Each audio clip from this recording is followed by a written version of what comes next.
Hello friends, இந்த வீடியோவில் நம்ம என்ன பார்க்க போகிறோம் அப்படின்னா, வீட்டு வயரிங்க்கு எப்படி லோடு கால்குலேட் பண்ணுறது, அந்த லோடுக்கு தகுந்த மாதிரி எப்படி வயர் வந்து சூஸ் பண்ணுறது அப்படிங்கிறத பற்றி பார்ப்போம் ஃப்ரெண்ட்ஸ்.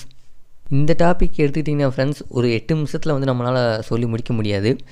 ஏன்னா ஒரு வயரிங்கில் இருக்கக்கூடிய இம்பார்ட்டண்ட் ஒர்க்கே வந்து அந்த வயர் தான். ஸோ அந்த வயரை வந்து செலக்ட் பண்ணுறது, இந்த லோடு கால்குலேட் பண்ணுறது வந்து ரொம்ப கொஞ்சம் கஷ்டமான வேலை. ஸோ கரெக்டான அளவு நம்ம செலக்ட் பண்ணால் தான் நமக்கு ப்ரொடக்ஷன் சிஸ்டமும் கரெக்டாக ஒர்க் ஆகும், அதே மாதிரி கண்ட்ரோலிங் சிஸ்டமும் கரெக்டாக ஒர்க் ஆகும். இல்லை அப்படி எக்ஸ்ட்ரா மீறி போயிடுச்சுன்னா ஒர்க் ஆகும், பட் அதனால் எந்த ஒரு யூஸுமே கிடையாது. ஸோ அதெல்லாம் எப்படி அப்படிங்கிறத பற்றி வீடியோவில் ஃபுல்லாக பார்ப்போம் ஃப்ரெண்ட்ஸ். ஸோ முடிஞ்ச அளவுக்கு நம்ம வந்து இதை 2 பார்ட்டாக வந்து போடலாம் ஃப்ரெண்ட்ஸ். நண்பா, இப்போ பார்த்திங்க அப்படின்னா ஒரு வயர் சூஸ் பண்ணுறதுக்கு ஃபஸ்ட்டு வந்து நம்ம லோடு கால்குலேட் பண்ணணும். ஒரு இடத்துல எவ்வளோ லோடு யூஸ் பண்ணுறாங்க அப்படின்னு தெரிஞ்சால் தான் நம்மளால் வந்து அதுக்கு ஒரு கரெக்டான வயரை வந்து சூஸ் பண்ண முடியும். ஸோ இப்போ வந்து ஒரு லோடு வந்து எவ்வளோ பவர் எடுக்குது அப்படின்னா, ஒவ்வொரு லோடை பொறுத்துமே அது வந்து டிஃப்ரெண்ட்டாக மாறும். எக்ஸாம்பிளுக்கு சொல்ல போனால், நம்ம வீட்டில் இருக்கக்கூடிய எல்இடி லைட்ஸ் எடுத்துட்டிங்க, இப்போது ஒரு எல்இடி டியூப் லைட் எடுத்திங்க அப்படின்னா நமக்கு வந்து 40 வாட், அதாவது 20 வாட் வந்து எடுக்கும் எல்இடி அப்படின்னா. அதுவே ஒரு சின்ன பல்ப் எடுத்துக்கிட்டிங்க அப்படின்னா 9 வாட் உங்களுக்கு வந்து எடுக்கும். அது ஒரு ஃபேன் எடுத்துட்டிங்க அப்படின்னா, நார்மல் ஃபேன் வந்து ஒரு 60 வாட் உங்களுக்கு எடுக்கும். ஸோ இப்படி தான் வந்து நம்ம லோடு வந்து கால்குலேட் பண்ண போகிறோம். அதே மாதிரி இப்போ உங்களுக்கு ஒரு ஹால் இப்போ எடுத்துக்கிட்டிங்க அப்படின்னா, ஒரு ஹாலில் வந்து கண்டிப்பாக ஒரு 2 டியூப் லைட் இருக்கும். ஸோ நம்ம வந்து என்ன பண்ணிக்கலாம் அப்படின்னா, இந்த இடத்துல பார்த்திங்க அப்படின்னா நம்ம ×2 கூட போட்டுக்கலாம் ஃப்ரெண்ட்ஸ். எல்லாமே வந்து ×2 போட்டுக்கலாம்.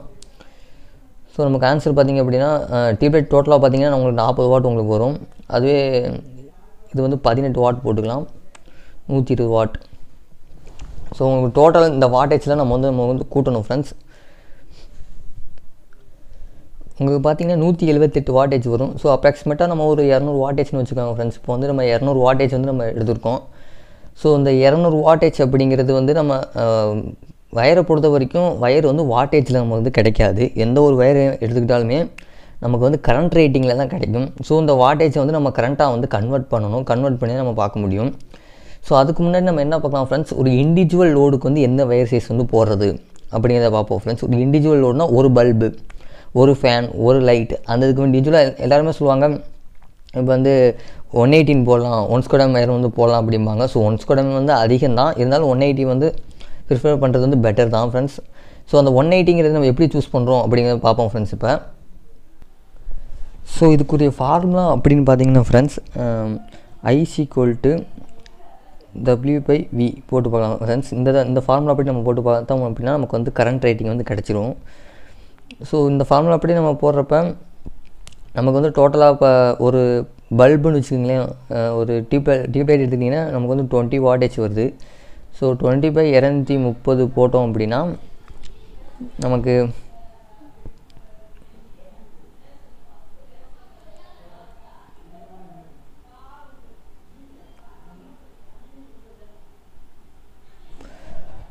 வந்து 0.8 ஆம்பியர் தான் நமக்கு கிடைக்குது. ஸோ கரண்ட் பார்த்திங்கன்னா 0.8 ஆம்பியர், கிட்டத்தட்ட ஒரு 10 மில்லி ஆம்பியர் கூட கம்மியாக நமக்கு வந்து கிடைக்குது ஃப்ரெண்ட்ஸ்.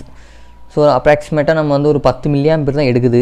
ஸோ ஆனால் 118 வயர் எடுத்துக்கிட்டிங்க அப்படின்னா அது மேக்ஸிமம் கரண்ட் கெப்பாசிட்டி 12 ஆம்பியர் வரைக்குமே சப்போர்ட் ஆகும். அதாவது 12 ஆம்பியர் வரைக்குமே நீங்கள் கரண்ட்டை கொடுத்துக்கலாம். இது 1 ஆம்பியர் கூட கிடையாது. ஸோ ஒரு 180 வயரில் வந்து இது வந்து நம்ம கொடுத்துக்கலாம், ஒன்றும் பிரச்சனை கிடையாது. அதுக்கு முன்னாடி இன்னொன்று பார்க்கணும் ஃப்ரெண்ட்ஸ். இப்போ ஒரு வயர் வந்து 12 ஆம்பியர் இருந்தது, அதோட அதிகபட்சமான கரண்ட்டு, அதோட ஒரு ஆவரேஜ் கரண்ட் இருக்கும் பார்த்தீங்களா, அதை கம்பெனி சஜஷன் பண்ணுற கரண்ட்டுனா 6 ஆம்பியர். 180 வயரில் 6 ஆம்பியர் தான் நீங்கள் வந்து லோடு கொடுக்கணும். சப்போஸ் அந்த லோடு ஷார்ட் சர்க்யூட் ஆகுது அப்படின்னா அது 12 ஆம்பியர், அதோட டபுள் மடங்கு கரண்ட் எடுக்கும். அப்போ வந்து அந்த வயர் வந்து டேமேஜ் ஆகாமல் இருக்கிறதுக்காக அந்த 12 ஆம்பியர் வந்து கொடுத்துருப்பாங்க. நம்ம வந்து 6 ஆம்பியர் லோடு வரைக்கும் தான் கொடுத்துக்கணும். பிலோ 6 ஆம்பியர் லோடுலாம் வருது அப்படின்னா நம்ம 119 வயர் 1/2 வயரை யூஸ் பண்ணிக்கலாம். ஸோ ஒரு இண்டிவிஜுவல் லோடுக்கு வந்து நம்ம 180 வயர் யூஸ் பண்ணுறது நமக்கு வந்து பிரச்சனை கிடையாது. ஸோ இப்போது ஒரு ஹாலில் வந்து பார்த்திங்க அப்படின்னு வச்சுங்களேன், நம்ம வந்து 200 வாட்டேஜ் வருது அப்படின்னு போட்டிருந்தோம். ஸோ அந்த 200 வாட்டேஜில் நம்ம வந்து ப்ளக்லாம் இருக்குது, ப்ளக்லாம் சேர்த்தோம் அப்படின்னா ஒரு 300 வாட்டேஜ் வருதுன்னு வச்சுக்கோங்களேன்.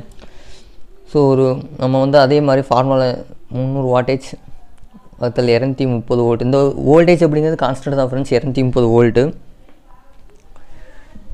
ஸோ இப்போ பார்த்திங்க அப்படின்னா உங்களுக்கு ஃப்ரெண்ட்ஸ் இப்போ வந்து இதில் வந்து எவ்வளோ வருது அப்படின்னா 1.10, அதாவது உனக்கு வந்து ஒரு 1.5 ஆம்பியர் தான் போகுது.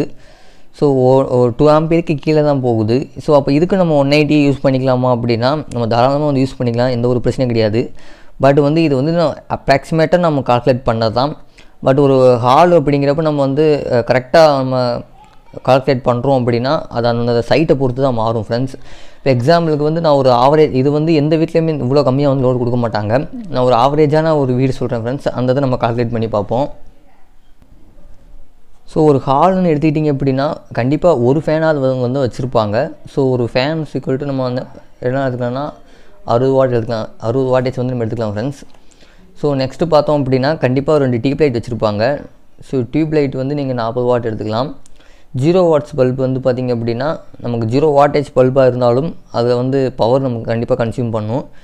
அது ஒரு 20 வாட்டேஜ் வரைக்கும் வச்சுக்கலாம். ஏன்னா ரெண்டு ப்ளக்காக நம்ம வந்து கொடுத்துருப்போம், எமர்ஜென்சி லேம்புக்கு ஒன்று நைட் லேம்புக்கு ஒன்று கொடுத்துருப்போம். நெக்ஸ்ட்டு ஹாலில் பார்த்திங்க அப்படின்னா ஷோகேஸ் பல்ப் மேலே வந்து மாட்டியிருப்பாங்க, 4 சைடு 4 டிசைனிங் பல்ப்ஸ் அதெல்லாம் மாட்டியிருப்பாங்க. ஸோ அது பார்த்திங்க அப்படின்னா நமக்கு வந்து ஒரு 40 வாட்டு கன்சியூம் பண்ணி வச்சுக்கோம் ஃப்ரெண்ட்ஸ். ஸோ நெக்ஸ்ட்டு வந்து ஹாலில் தான் டிவி வைப்பாங்க. ஸோ டிவி நம்ம மியூசிக் சிஸ்டம் எல்லாமே கால்குலேட் பண்ணி வைக்கிறப்ப ஒரு 200 வாட்டேஜ் வந்து நம்ம வச்சுக்கலாம் ஃப்ரெண்ட்ஸ்.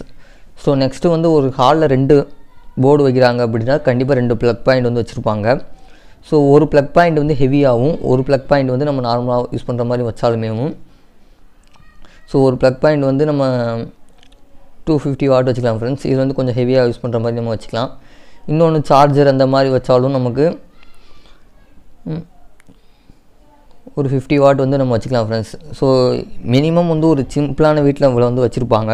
சில வீட்டில் ஹாலில் தான் அவங்க வந்து ஹீட்டர் போடுவாங்க, அந்த மாதிரிலாம் போடுவாங்க. அதெல்லாம் வந்து கேட்டுட்டு நம்ம வந்து வைக்கணும். எவ்வளோ பவர் ப்ளக்கில் எவ்வளோ ஆம்ஸில் வைக்கிறோம் அப்படிங்கிறது நம்ம தான் வந்து டிசைன் பண்ணணும்.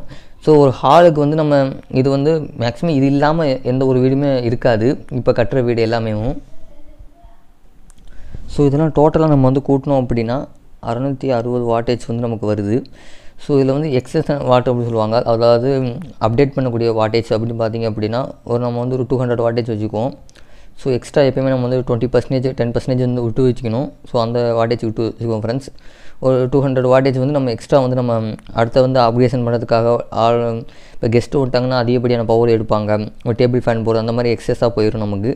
ஸோ லேப்டாப்புமே நம்ம கனெக்ட் பண்ணுவாங்க, அந்த மாதிரி கிரைண்டர் கனெக்ட் பண்ணுறது. ஸோ அதுக்காக எக்ஸஸாக ஒரு 200 வாட்டேஜ் வந்து அங்கே அலோகேட் பண்ணி வச்சிடணும். ஸோ இது டோட்டலாக நம்ம வந்து கூட்டி பார்க்கலாம் ஃப்ரெண்ட்ஸ். ஸோ 600 நமக்கு வந்து 60 வருது ஃப்ரெண்ட்ஸ். இப்போ பார்த்திங்கன்னா கூட்டிட்டோம் அப்படின்னா 860 வாட்டேஜ் வந்து டோட்டலாக வருது நம்ம ஒரு ஹாலுக்கு எடுத்துக்கிட்டோம் அப்படின்னா.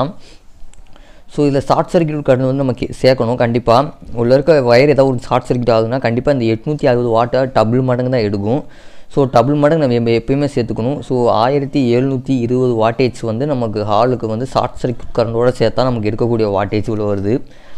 ஸோ இதை வந்து நம்ம அந்த ஃபார்முலாவில் போட்டு நம்ம பார்க்கலாம் ஃப்ரெண்ட்ஸ். ஸோ நம்ம ஆல்ரெடி அந்த ஃபார்முலா வந்து நம்ம சொல்லியிருந்தோம், I = W/V wattage per voltage வகுத்தோம் டிவைட் பண்ணணும். ஸோ நமக்கு வாட்டேஜ் பார்த்திங்கன்னா 1720, வோல்டேஜ் பார்த்திங்கன்னா கான்ஸ்டன்ட் தான் 230 வோல்டேஜ். ஸோ இதை வகுத்து பார்க்கலாம் ஃப்ரெண்ட்ஸ். ஸோ நம்ம வகுத்து பார்த்தோம் அப்படின்னா கிட்டத்தட்ட ஒரு 7.5 ஆம்பியர் வந்து நமக்கு கிடைக்குது ஃப்ரெண்ட்ஸ். அவுட்புட் பார்த்திங்க அப்படின்னா 7.5 ஆம்பியர் கிடைக்குது. ஸோ நம்ம எதுக்காக இந்த இடத்துல டபுளாக போகிறோம், ஷார்ட் சர்க்யூட் ஆனால் தானே டபுளாக எடுக்கும் அப்படின்னா, ஷார்ட் சர்க்யூட் ஆச்சு அப்படின்னா இருக்கிறதுலே அதிகப்படியான பவர் வந்து எடுக்கும். அதே டைம் நமக்கு வந்து கான்ஸ்டண்ட்டாக அந்த 230 வோல்டேஜ் இருக்குன்னு சொல்ல முடியாது. மேபி நமக்கு ஒரு 200 வோல்டேஜ் கிட்ட வரலாம். ஸோ வோல்டேஜ் குறையுது அப்படின்னா உங்களுக்கு இந்த இடத்துல கரண்ட் வந்து கூட இருக்க ஆரம்பிச்சிடும். ஸோ அந்த கரண்ட்டையும் வந்து நமக்கு கேரி பண்ணணும். ஸோ அந்த கரண்ட்டில் நம்ம வந்து கேரி பண்ணணும். நீங்கள் நினைக்கலாம் இப்போ வந்து இந்த இடத்துல 230 இடத்துல போட்ட இடத்துல பார்த்தீங்கன்னா இப்போ நான் எல்லார் வீட்லேயுமே 200 வோல்டேஜ் வருதுன்னு வச்சுக்கலாம். இப்போ 200 வோல்டேஜ் நம்ம போட்டு பார்ப்போம். ஸோ எவ்வளோ ஆம்பியர். ஸோ நம்ம 200 வோல்டேஜ் போடுறப்ப கிட்டத்தட்ட பார்த்திங்கன்னா 8.6 ஆம்பியர் வந்து 1 ஆம்பியருக்கு டிஃப்ரெண்ட் வந்து வந்துடுது நமக்கு. 8.6 ஆம்பியர் வருது. இதுவே நீங்கள் ஒரு இண்டக்ஷன் லோடு யூஸ் பண்ணி உங்களுக்கு வர்றதே வந்து 205 வோல்ட் 200 வோல்ட் தான் வருது. அதில் இண்டக்ஷன் லோடு யூஸ் பண்ணுறப்ப இண்டக்ஷன் லோடு என்ன பண்ணும் அப்படின்னா ஸ்டார்டிங்கில் 2 மடங்கான கரண்ட்டை வந்து எடுத்துரும். அப்படிங்கிறப்ப நமக்கு இந்த 8.6 ஆம்பியர் அப்படிங்கிறது உங்களுக்கு வந்து கிட்டத்தட்ட ஒரு 3 ஆம்பியர் 4 ஆம்பியர் வரைக்கும் கூறதுக்கு வாய்ப்பு இருக்குது. ஸோ இந்த மாதிரி ஆம்பியரில் நம்ம கேரி பண்ணணும், வயர் தாங்கணும் அப்படிங்கிறதுக்காக தான் இந்த டபுள் மடங்கு வந்து நம்ம போடுறது. ஸோ இந்த ஷார்ட் சர்க்யூட் வாட்டேஜை கண்டிப்பாக சேர்க்கணும் ஃப்ரெண்ட்ஸ். இப்போ 8.6 ஆம்பியர் வந்திருக்கு. ஸோ அப்போ நமக்கு வந்து 12 ஆம்பியர் வந்து நமக்கு வயரில் கிடைக்கும்ல, அப்போ நம்ம வந்து 180 நம்ம அதை போட்டுக்கலாம்லன்னா கண்டிப்பாக கூடாது. ஏன்னா இதில் எப்படி நீங்கள் ஷார்ட் சர்க்யூட் சேர்த்தீங்களோ அதே மாதிரி இதுலேயும் நம்ம ஷார்ட் சர்க்யூட் வந்து சேர்க்கணும். 8.6 ஆம்பியருங்கிறது டபுளாக போடணும். நமக்கு கிட்டத்தட்ட பார்த்திங்கன்னா 16 ஆம்பியர் வரும். இதுக்கு வந்து நீங்கள் 1.5 வந்து வயர் யூஸ் பண்ணிக்கலாம். ஸோ அது பார்த்திங்க அப்படின்னா மேக்ஸிமம் உங்களுக்கு ஒரு 18 ஆம்பியர் டு 20 ஆம்பியர் வரைக்குமே நமக்கு வந்து சப்போர்ட் பண்ணும். ஸோ அந்த 1.5 வயரை வந்து யூஸ் பண்ணிக்கலாம். இந்த 1.5 அப்படிங்கிறது நம்ம எந்த இடத்துல யூஸ் பண்ணிக்கலாம் அப்படின்னா டிஸ்ட்ரிபியூஷன் சிஸ்டத்தில் இருந்து செகண்டரி டிஸ்ட்ரிபியூஷன் சிஸ்டம், அதாவது நம்ம பார்த்திங்கன்னா சுவிட்ச் போர்டுக்கு வரதுக்கு வந்து 1.5 ஆம்பியர் இந்த மாதிரி லோடு இருந்தால் யூஸ் பண்ணிக்கலாம். இதுக்கு அபோவாக வருது அப்படின்னா நம்ம வயரை வந்து சேஞ்ச் பண்ணுற மாதிரி வரும். அந்த பாயிண்டில் வந்து ஏசி வருது, ஹாலில் ஏசி வருது அப்படின்னா இந்த பாயிண்ட் வந்து மாறும். ஸோ இதில் இன்னொரு விஷயம் நம்ம வந்து கால்குலேட் பண்ணணும் friends, UPS. So UPS section போகிறப்ப இந்த வயர் வந்து நமக்கு குறையும், மேக்ஸிமம் வந்து குறையிறதுக்கு தான் வாய்ப்பு இருக்குது. அது வந்து நம்ம நெக்ஸ்ட் வீடியோவில் பார்ப்போம் ஃப்ரெண்ட்ஸ். யூபிஎஸ் வந்து எப்படி கால்குலேட் பண்ணணும், யூபிஎஸ் இதில் எப்படி மைனஸ் பண்ணணும் அப்படிங்கிறதெல்லாம் அடுத்தடுத்த வீடியோவில் பார்ப்போம் ஃப்ரெண்ட்ஸ். ஸோ இந்த வீடியோ வந்து ரொம்ப லென்த்தாக போகிறதுனால இந்த வீடியோ இதோட முடிச்சிக்கலாம் ஃப்ரெண்ட்ஸ். ஸோ இந்த வீடியோ பிடிச்சிருந்துச்சு அப்படின்னா லைக் பண்ணுங்கள், ஷேர் பண்ணுங்கள், மறக்காமல் யூடியூப் சேனலை சப்ஸ்கிரைப் பண்ணிக்கோங்க. நெக்ஸ்ட் ஒரு வீடியோவில் பார்ப்போம் ஃப்ரெண்ட்ஸ். தேங்க்யூ.